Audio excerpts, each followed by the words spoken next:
चलिए स्टार्ट करते हैं। पढ़ रहे हैं मैग्नेटिक इफेक्ट ऑफ करंट का लेक्चर नंबर 8। अभी लास्ट क्लास में हम लोग ने पढ़ा था लॉरेंस फोर्स के बारे में। अब क्या पढ़ेंगे? लॉरेंस फोर्स में हमने ये देखा था कि एक मूविंग चार्ज जब किसी भी यूनिफॉर्म मैग्नेटिक फील्ड में जाता है तो उसके ऊपर नेट फोर्स जो होता है, अभी उसमें अगर इलेक्ट्रिक फील्ड भी अवेलेबल है तो लॉरेंस फोर्स के टॉपिक में और moving charge inside uniform magnetic field में क्या डिफरेंस है। जब हम मूविंग चार्ज कराते हैं तो हमने देखा था एफ इज इक्वल टू क्या, मैग्नेटिक फोर्स की वैल्यू आ रही थी Q V B sine theta, है ना, जिसमें v क्या होना चाहिए, हमेशा परपेंडिकुलर होना चाहिए या फिर किसी एक एंगल पर होना चाहिए थीटा।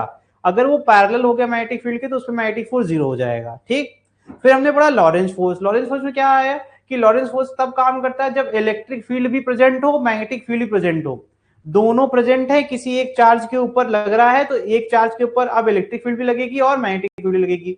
अब कब ये पॉसिबल है कि इलेक्ट्रिक फील्ड ही लगे सिर्फ, और कब पॉसिबल है मैग्नेटिक फील्ड ही लगे? तो इलेक्ट्रिक फील्ड तो हमेशा लगेगी क्योंकि उसके ऊपर क्या है, जिस डायरेक्शन में मोशन होगा, उस जिस डायरेक्शन में आपका इलेक्ट्रिक फील्ड होगा, अगर पॉजिटिव चार्ज है उस डायरेक्शन पर फोर्स लग जाएगा। तो इस तरीके से हमने देखा था कि हर केस में इलेक्ट्रिक फील्ड लग रही थी, लेकिन मैग्नेटिक फील्ड सिर्फ तभी लग रही थी जब कोई एंगल थीटा पे हो या तो 90 डिग्री पर हो, चार्ज जो है मूविंग कर रहा है, और चार्ज को मोशन करना कंपलसरी है। लेकिन इलेक्ट्रिक फील्ड में ऐसा केस नहीं है, इलेक्ट्रिक फील्ड में मोशन करो या ना करो, चार्ज के ऊपर तो इलेक्ट्रिक फील्ड लगेगी। समझ में आया?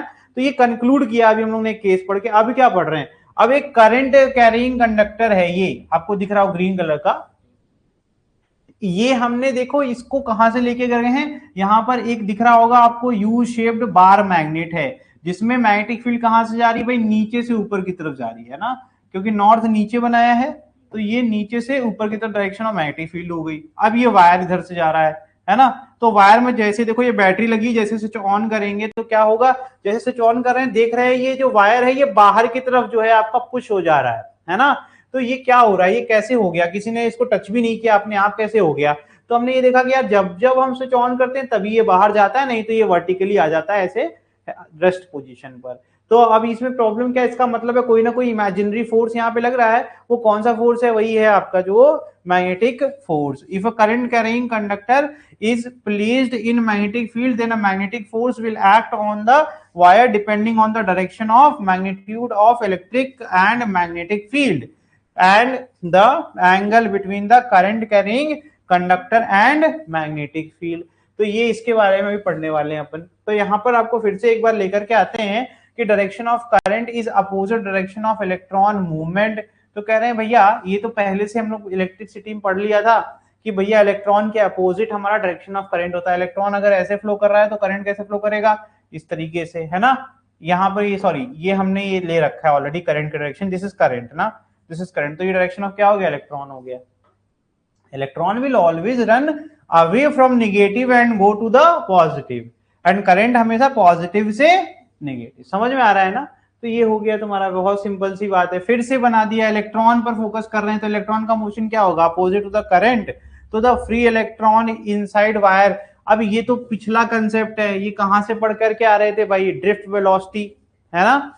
तो आई इज इक्वल टू क्या जगह एन ई है, वी डी वहां कहते थे, वहां कहते हैं एन ई फिर ए और वी डी, है ना पढ़ने का तरीका, है ना। यहाँ पर वही लिखा है V D E N A. V D क्या है, ड्रिफ्ट वेलोसिटी, चार्ज हो गया, नंबर ऑफ फ्री इलेक्ट्रॉन हो गया, और ए क्या हो गया, एरिया ऑफ क्रॉस सेक्शन। ए क्या हो गया, जो मोटाई है ना आपकी वायर की, ये होता है ए, है ना, ये हो गया एरिया। ठीक है, तो ये हो गया। फिर आगे इसको रिवाइज क्यों कर रहे हैं, क्योंकि आगे अप्लाई करेंगे, आई की वैल्यू अगर हमें लिखनी होगी, we can do this in this term. ठीक है, तो यहाँ पर एक इलेक्ट्रॉन, क्योंकि हम लोग ना क्या प्रॉब्लम क्या है, हम लोग पहले से पढ़ के आ रखे हैं कि मूविंग चार्ज के ऊपर कितना मैग्नेटिक फोर्स लगेगा, हम उसमें कॉन्फिडेंट फील करते हैं। उसके लिए फॉर्मूला हमारे पास क्यू वी क्रॉस बी है। ठीक है, तो हम ना उसी के हिसाब से हमने क्या किया, करंट को हमने जब ये फॉर्मूला बताया ना ये, तो हम चाहते क्या है, हम वापस से चार्ज के टर्म में लेकर के आ रहे हैं करंट को। ठीक है, so that you can identify कि भाई चार्ज ही तो है जो कंडक्टर के अंदर फ्लो करेगा, है ना। तो चार्ज के ऊपर ही तो फोर्स लगेगा, चार्ज के ऊपर ही तो फोर्स लगेगा, चाहे वो इलेक्ट्रिक हो चाहे मैग्नेटिक हो। देखो ध्यान से, ये ए हमने एरिया ऑफ क्रॉस सेक्शन ले लिया, ये वायर लिया, डायरेक्शन ऑफ करंट क्या है, ये आपका डायरेक्शन ऑफ करंट है। तो क्लियर कट बात, डायरेक्शन इधर है करंट की, तो इलेक्ट्रॉन किधर जा रहा होगा, इधर जा रहा होगा। अब क्लियर कट बात हो गई कि ये जो डायरेक्शन इलेक्ट्रॉन की डायरेक्शन है, ये रही तेरे इलेक्ट्रॉन की डायरेक्शन। मैं एक अलग से फिगर बना दे रहा हूँ, ठीक है। और ये रहा तेरा मैग्नेटिक फील्ड। तो तू बता मुझे, यहाँ पे मैग्नेटिक फील्ड एंगल बना रहा है कि नहीं बना रहा है, हाँ समझ में आ रहा है कि नहीं। तो वी कैन इजिली जज दिस ना कि भाई एक एंगल यहाँ दिख रहा है तुमको एक्स एक्सिस से, अगर हम इसी चीज को पीछे कर दें ये, तो ये एंगल यहाँ थीटा ये दिखाया गया है, तो ये क्या हो जाएगा, ये 180 माइनस थीटा हो जाएगा, थीटा डैश कर दो इसको, गेटिंग माई पॉइंट। तो आप दोनों में से किसी कर सकते हैं। अब कोई कहते नहीं सर ये आपने वेलोसिटी वेक्टर ले लिया, आप कहते हो v क्रॉस b करो, आपका v वेक्टर ये है और b वेक्टर ये है, तो आप तो गलत बता रहे हो, आप तो गलत पढ़ा रहे हो, आपने फिगर में थीटा ये ले लिया, और आप हमेशा सिखाते आए हो कि v वेक्टर ऐसे होगा और b वेक्टर ऐसे होगा और v क्रॉस b आप स्क्रू रूल करोगे, है ना, मतलब इतना ज्ञान दिया और आप खुद गलत कर रहे हो। तो मैंने कहा मैं कभी गलत नहीं करता, रीजन क्या है, मैंने ही पढ़ाया है, तो कभी भी ऐसा, मैंने जब एडिशन पढ़ाया था मैंने कहा था मैं कभी भी सब्ट्रैक्शन नहीं पढ़ाता। मैंने क्यों सिखाया था, मैंने आपको निगेटिव वेक्टर का कंसेप्ट दिया था कि कभी भी ऐसी सिचुएशन फंस जाना तो आप अपने हिसाब से बना लो, कैसे आपका ये वी वेक्टर ऐसे आ रहा है तो मैं कहूंगा ये हो गया, लो भाई खुश रहो। माइनस ऑफ वी वेक्टर ये होगा कि नहीं होगा, एंगल सेम बनेगा कि नहीं बनेगा, अरे लाइन तो वही है ना, लाइन थोड़ा ना बदल दी मैंने। अब इससे क्या होगा, ऑटोमेटिकली जो भी रिजल्टेंट आएगा वी क्रॉस बी का उसका उल्टा करना है, ये स्क्रू अंदर जा रहा है क्रॉस बन रहा है तो आंसर क्या आ गया, निगेटिव से डॉट, तो आंसर इज डॉट। समझ में आ रहा है कि नहीं। तो इस तरीके से आप चीजों को सिंप्लीफाई कर सकते हैं। चीजें तो बहुत कठिन भी हो सकती हैं, लेकिन हमारा काम है ना उसको सिंप्लीफाई करना, इजी करना।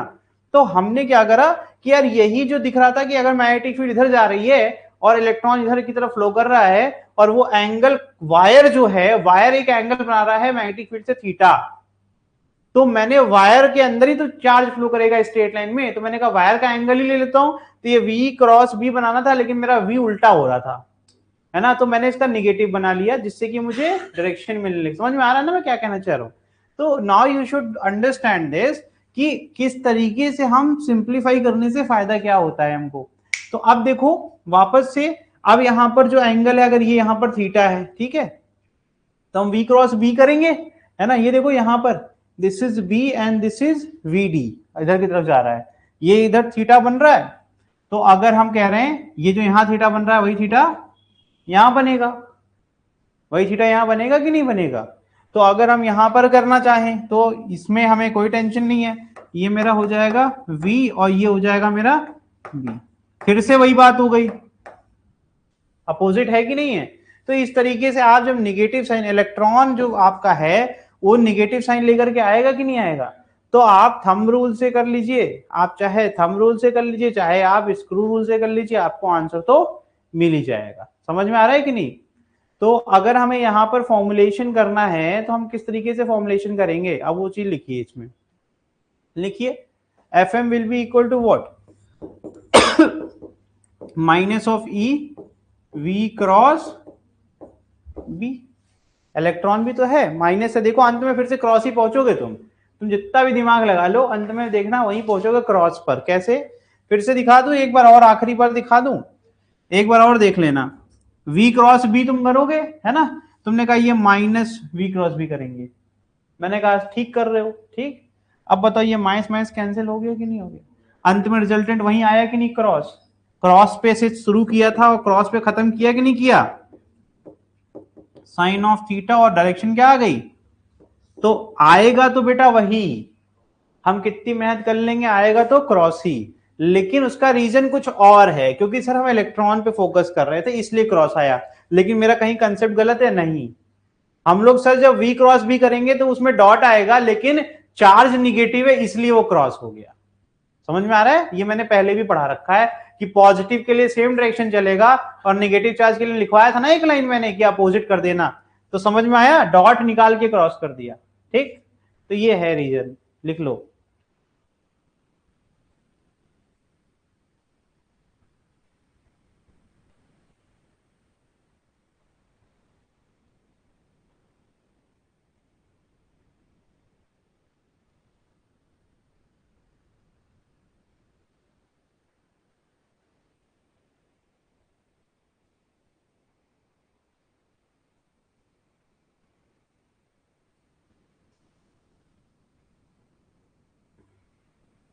मैं एक बार फिर से तुम्हारे लिए एक बार स्मॉल एन को डिस्कस करना चाहता हूं।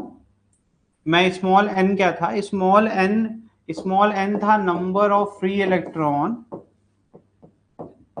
पर यूनिट वॉल्यूम, वॉल्यूम किसका, volume total volume of the wire, ठीक है।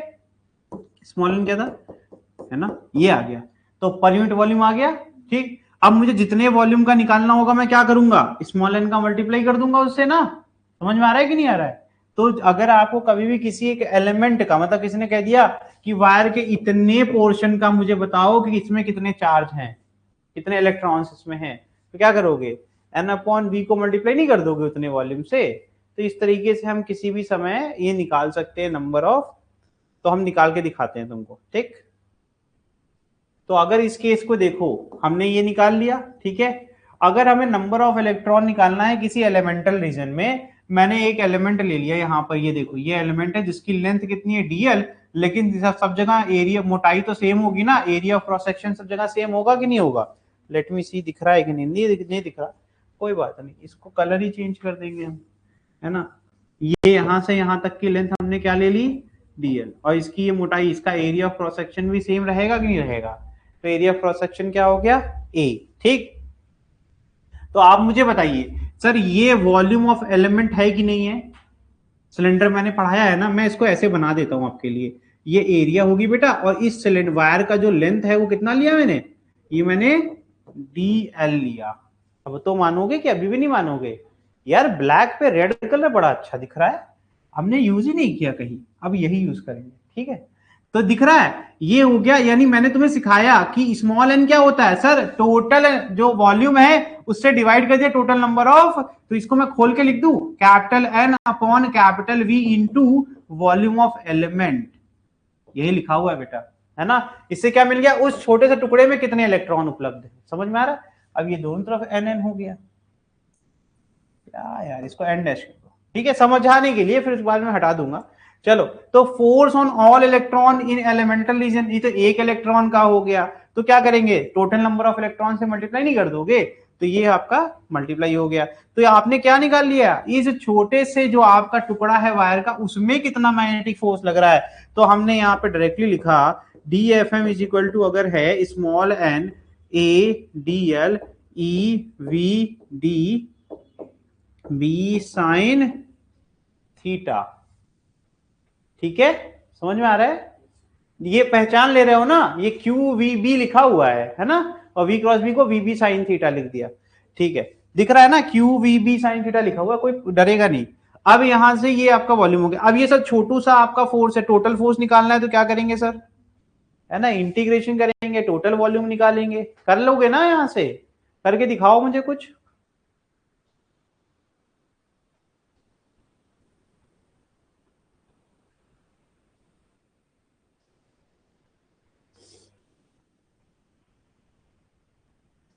तो एरिया ऑफ, देखो पहले ना जो मैंने इतना मेहनत करके पढ़ाया हुआ है, तो ये यहां से क्या हो जाएगा, टोटल फोर्स, आपको याद है ना मैंने पढ़ाया था, जो जो कांस्टेंट उसको पहचानो, क्या एन बदलेगा बेटा, स्मॉल एन बदलेगा क्या, स्मॉल एन तो नहीं बदलेगा ना, वो तो total number of electron upon total volume है, तो स्मॉल एन को बाहर कर लिया। एरिया बदलेगा क्या, नहीं बदलेगा, ठीक है। ई बदलेगा क्या, नहीं बदलेगा। वीडी बदलेगा क्या, नहीं बदलेगा। बी बदलेगा क्या, नहीं बदलेगा। साइन थीटा बदलेगा क्या, नहीं बदलेगा, क्योंकि वायर तो फिक्स है ना। तो बदलेगा क्या भैया सर, लेंथ, कहां से, 0 से एल तक, तो यहां से क्या आ जाएगा भाई, सीधे खत्म हो गया, N A capital L E V D B sine of, sir ये ए इंटू एल तो टोटल वॉल्यूम है ना, टोटल वॉल्यूम है कि नहीं है, बताइए बताइए,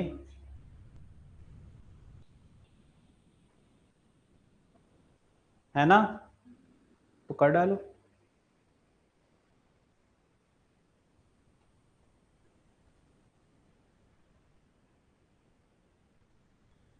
तो यहां से N E A V D को हम अगर चाहे तो आई लिख सकते हैं, N E A V D को एक साथ लिख दिया, या आई हो गया।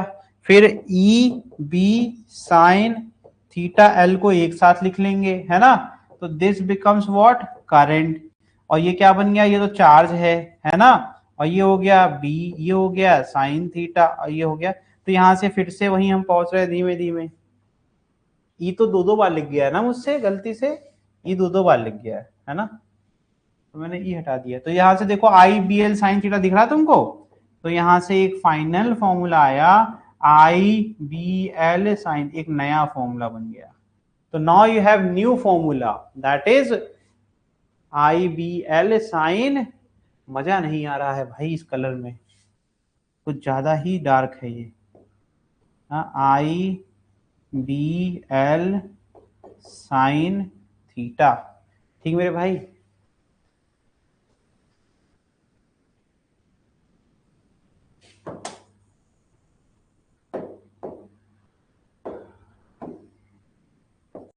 IBL sine theta. अभी नेक्स्ट स्लाइड मिलेगी मुझे, लेकिन बस मैं इसी पे सब लिखने के लिए। तो यहां से मेरा फॉर्मूला बन गया, यहाँ टोटल फोर्स आ गया IBL साइन ऑफ थीटा, ठीक है। मैंने साइड रिविजन पिछले साइड पे ही कर दिया है।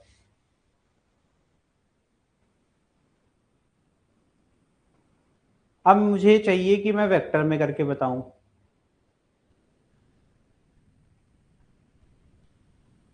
एल जो होगा वो हमेशा डायरेक्शन ऑफ करंट में होगा कि नहीं होगा, बताओ। The final formula will be what, L cross B, है ना। तो यहां से क्या आ जाएगा तुम्हारा, in vector I L cross B, जहां पर L vector is in direction of current. समझ में आ रहा है। This is magnetic force in vector. तो इसमें गलत क्या होगा, अगर किसी ने, ये तो सही हो गया, अगर किसी ने बी क्रॉस एल कर दिया तो मैग्नेटिक फोर्स गलत आ जाएगा, ठीक है। अगर किसी को अभी भी समझ नहीं आ रहा है तो आप एक काम करिए ना, आप चेक करिए कि आपका राइट हैंड का थंब रूल यूज कर लीजिए, वेरीफाई कर लीजिए, इससे आपका हमेशा डायरेक्शन ऑफ मैग्नेटिक फोर्स गलत आना है ना। तो ये हो गया तुम्हारा।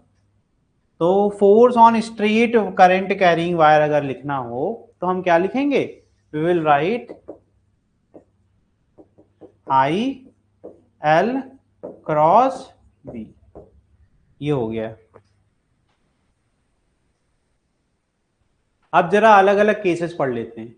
अभी तो हमने लिया था कि ये जो करंट कैरिंग कंडक्टर है वो एक एंगल थीटा पर है, लेकिन सोचो अगर ये जीरो पर आ जाए तो, है ना। अलग अलग केसेस पढ़ लेते हैं, खत्म करते हैं, ये चैप्टर खत्म है आपका, मतलब चैप्टर कह रहे हैं, टॉपिक खत्म है आपका ये।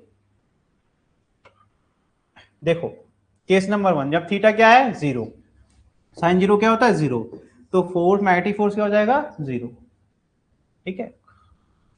दूसरा केस देखो, और फोर्स का फॉर्मूला तो एक ही है, आई एल क्रॉस बी, है ना।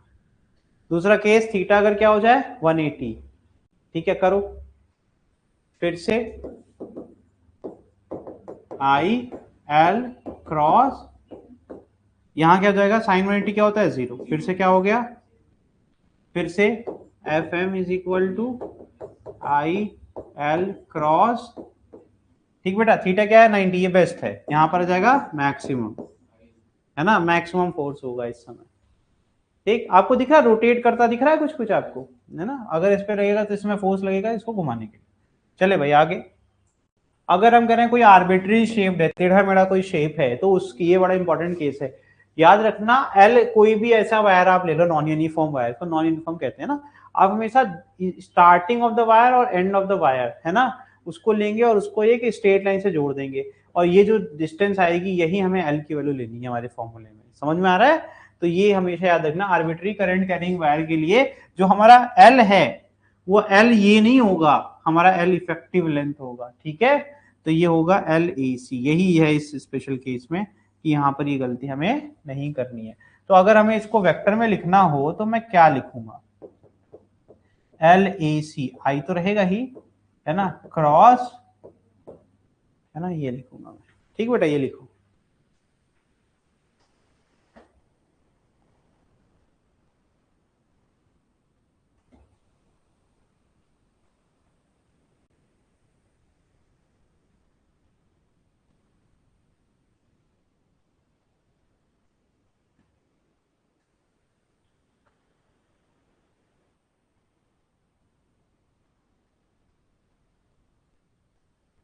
चलिए देखिए नेक्स्ट, ये देखिए इसमें आपको दिख रहा होगा एक क्लोज्ड वायर है पूरा, है ना। तो यहाँ पर LAC क्या होगा, 0, क्योंकि जहां से स्टार्ट करेंगे वहीं पर एंड हो जाएगा। तो ये बड़ा ही इंपॉर्टेंट केस है। इसमें आपको दिख रहा है कि अगर कोई वायर हो गया क्लोज्ड, तो उसमें टोटल क्या हो जाएगा हमेशा। अगर आप इसको बीच में से कट भी कर लो ना, तो एक तरफ इनकमिंग हो जाएगा, एकदम आउटगोइंग, करंट तो सेम ही रहेगा ना। तो इस तरीके से भी क्या हो जाएगा, ये 0। लेकिन हम वो केस नहीं कर रहे हैं, हम कह रहे हैं कि LAC ही 0 हो गया मेरा, तो फिर पूरा वाला पूरा फोर्स क्या हो जाएगा, 0। तो ये सब केसेस हैं, इसमें कुछ भी नहीं है, नया नहीं है। इसमें क्या हो जाएगा, फिर से LAC 0 होने की वजह से दोनों केसेस में क्या आ जाएगा, मैग्नेटिक फोर्स 0। याद रखना जहां से स्टार्ट कर रहा है अगर वहीं पर एंड हो जाए किसी भी तरीके से तो 0। समझ में आ रहा है। ये करो question, find the force on the given wire. Theta 30 दिया गया है, बड़ा ही आसान क्वेश्चन है, अब तो कर लोगे, दिमाग लगाओ। हमें L क्रॉस बी करना है, L क्रॉस बी। थीटा 30 कहां दिया गया है वो तुम्हें दिमाग लगाना पड़ेगा।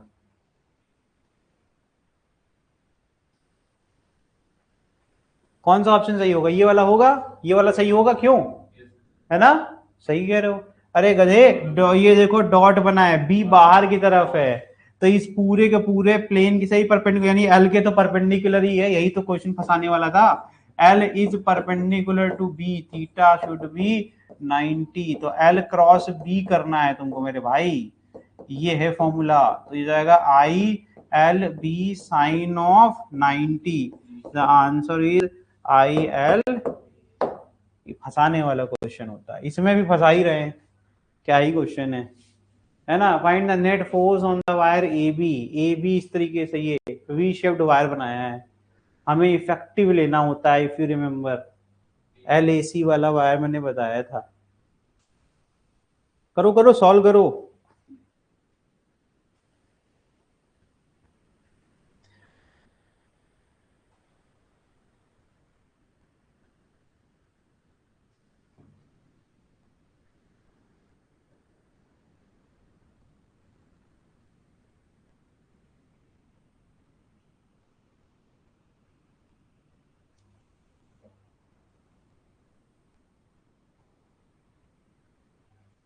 देखो अगर अगर किसी को समझ नहीं आ रहा है, इधर देखो, L cos 30, L sin 30, L sin 30 will be L/2, L/2 ये हो जाएगा L, क्या हो जाएगा L। और ये क्या हो जाएगा, डायरेक्शन ऑफ करंट क्या है, ऊपर की तरफ ना। तो देख लो 90 आ गया, 90 आया कि नहीं आया, सीधे क्या जाएगा, ILB आया कि नहीं आया। ये तो मैंने इसे कर दिया, अगर इसे नहीं करना आता, ये नहीं है तो चलो ठीक है, ये एक तरीका है, एक तरीका ये हमने बता दिया आपको।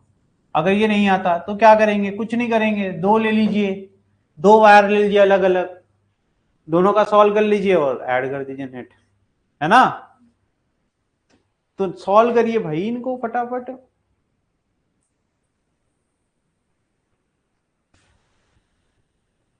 दोनों के जो फोर्स लगेंगे वो क्या होंगे, एक दूसरे के परपेंडिकुलर। तो ये इसका एल वेक्टर देखो, एक बार में एक सॉल्व करो ना, इसका ये एल वेक्टर हो गया, ये इसका एल वेक्टर है।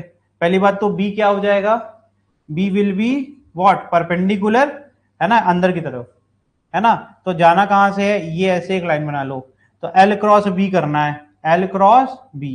तो ये नीचे की तरफ आ गया, इस पे क्या आ गया FM, और ये परपेंडिकुलर ही होगा क्योंकि रिजल्टेंट ये बी था, तो रिजल्टेंट क्या आएगा, नीचे की तरफ ही आएगा ना। ध्यान से देखा करो बेटा, ये बी अंदर की तरफ है, इसके लिए ना यहाँ पे ऐसे नहीं करना चाहिए, इसके लिए आपके पास एक ही ऑप्शन है, you have to place like this ना। और आपको ये आपकी आपकी जो एल है, एल ऐसे हो गया, है ना, ये हो गई 2 उंगलियां। अब ऊपर से स्क्रू चलेगा और यहां से यहां जाना है, तो ये जब करेंगे तो ये कहां जा रहा है, नीचे जा रहा है ना, समझ में आ रहा है कि नहीं। सिमिलरली ये ऊपर जा रहा है, तो एल कहां चला गया, इस बार एल ऊपर चला गया, ठीक है। और अभी भी बी कहां है, अंदर की तरफ ही, हमें जाना है एल से बी की तरफ है, तो हमें इधर से इधर जाना है, तो ये स्क्रू ऐसे चलाओ, ये बाहर आ रहा है कि नहीं आ रहा है, ये देखो ये हो गया इसका FM, दोनों केस में ये परपेंडिकुलर होगा, ठीक है, ध्यान से देखना। ये स्ट्रेट एंगल है, ये 30, ये 90, ये कितना हो गया 60, ये कितना हो गया 60, ये कितना हो गया, यहाँ इस लाइन को अगर बना देंगे तो ये लाइन क्या, रुको इसको ना कलर हम चेंज कर देते हैं, जल्दी जल्दी पढ़ाने में ये चीजें हो जाती हैं, बहुत आसान हो गया। देखो ये अगर ये 60 है तो ये कितना है 30, ये कितना है 30। अच्छा दोनों में करंट सेम है कि नहीं है, एल भी सेम है कि नहीं है, तो ये जाएगा एफ एम साइन 60 है ना, ये जाएगा एफ एम साइन 60। कैसे, एफ एम का कॉस यहां बन रहा है, ये जाएगा एफ एम कॉस 60 और इधर वाले का भी हो जाएगा plus F M cos of, मैंने कहा था ना जब डायरेक्शन सेम हो जाए तो वेक्टर की जरूरत नहीं है, सिंपल एडिशन। तो टोटल जो फोर्स आया एफ नेट, देखो ऐसे मैंने कर दिया इतना आसानी से, 2 एफ एम कॉस ऑफ 60, तो ये 2 इंटू एफ एम इंटू 1/2, 2 1 2, ये तो एफ एम ही आ गया। एफ एम क्या हो गया, आई बी एल, किसी एक का एफ एम निकाल लो ना, तो किसी भी एक का निकालोगे एफ एम, तो पहली बात तो एफ एम आई और बी दो, ये जो एल वेक्टर है वो बी वेक्टर क्या है 90 डिग्री पर है, तो एफ एम क्या हो जाएगा आई बी एल साइन ऑफ 90, ये फिर से आई बी एल आया। अब ये मैं नहीं करता, मैं ये नहीं करता क्योंकि मैं इतना प्रैक्टिस कर चुका हूँ, मुझे पता है कि मैं जो कर रहा था वो सही है। आंसर आया कि नहीं आया, तो भाई करने के तो 50 तरीके हैं, तुम्हें कौन सा तरीका अच्छा लगता है, क्योंकि तुम प्रैक्टिस करोगे तभी तुम कॉन्फिडेंट फील करोगे। 90% लोग इसमें करने में हाथ कांपेगा, क्यों, क्योंकि उनको तो ये याद है ना जब ऐसे होगा तो करेंगे। अरे नॉलेज तो वही है, कैसा भी टेढ़ा मेढ़ा, ये भी टेढ़ा वायर दिखा मुझे, ये भी टेढ़ा वायर दिखा, तो इफेक्टिव ए और बी के बीच में यही तो आ था, देखो सही आंसर आया था कि नहीं आया था। तो ये प्रैक्टिस से तुम्हें कॉन्फिडेंस आएगा, यू कैन नॉट से लाइक दिस कि हाँ आपने बोल दिया तो हम हर में कर लेंगे, हाथ तुम्हारे कांपेंगे, तुम्हें कॉन्फिडेंस ही नहीं आएगा, क्योंकि मैंने कहा करने के बाद कॉन्फिडेंस आएगा। जब 50 बार तुम अलग अलग टाइप के क्वेश्चन लगाओगे, 50 क्वेश्चन कम से कम लगाने चाहिए, तो आपको आ जाएगा। ठीक है, तो ये नहीं है कि डिफिकल्ट है हमसे होगा नहीं सिलेक्ट, कैसे नहीं होगा सिलेक्शन, वो तो आपके एटीट्यूड के ऊपर डिपेंड करता है। अगर तुम एकदम जिद पे आ जाओ, जब मैं तुमको मेन जो तुम्हारी प्रॉब्लम को मैं सॉल्व कर रहा हूं, तुम्हें समझा रहा हूं, तुम्हें दिखा रहा हूं, तुम्हें करके बता रहा हूं, कंसेप्ट क्लियर करके दे रहा हूं, तो इसका मतलब है सिर्फ प्रैक्टिस बची है और कोई तुम्हारे बीच में नहीं, यानी तुम्हारा आलस। ये देखो क्वेश्चन देखो, जल्दी देखो, ये खत्म करो, ये आखिरी क्वेश्चन है। 4 मिनट बचे हैं तुम्हारे पास, 4 ही मिनट में छोड़ दूंगा मैं, 3 बजे छोड़ दूंगा एग्जैक्ट। क्या है भैया, closed loop P Q R S, ये करना है, करो, अच्छा चलो कर लो, चलो करो करो करो करो। बताओ तुमको एक टोटल मैग्नेटिक फोर्स जीरो नहीं दिख रहा तुम लोग को क्लोज लूप की वजह से, लेकिन क्वेश्चन ने कहे क्या बदमाशी करी, उसने कहा कि मुझे F4 बताओ, the force on the segment QP, QP का है ये, तुमसे ये पूछ दिया, जबकि हमको पता है F1 plus F2 plus F3 plus F4 is equal to 0, यही तो है, ये वेक्टर सम की बात हो रही है भाई, है ना, मैं ऐसी बातें नहीं करता कोई गलत सलत। Summation of F M is equal to 0, magnitude लगा लो, है ना, वो रीजन है कि क्लोज लूप था, मुझे पहले ही दिख रहा है, मैंने पढ़ा दिया already, but you need to find the values, तो बड़ा ही आसान है। देखो ये प्लस का आई कैप हो गया, ये माइनस का आई कैप हो गया, ठीक है, अरे करंट आई इधर अलग कर लो, ये माइनस का जे कैप हो गया, इसका नहीं पता, लेकिन सॉल्व किया जा सकता है, और हमें तो ऐसे ही आंसर दिख जा रहा है, तुम लोग थोड़ी हिम्मत करो तो हो जाएगा। F3 F1, हाँ ठीक है हो जाएगा, करो करो करो सॉल्व करो।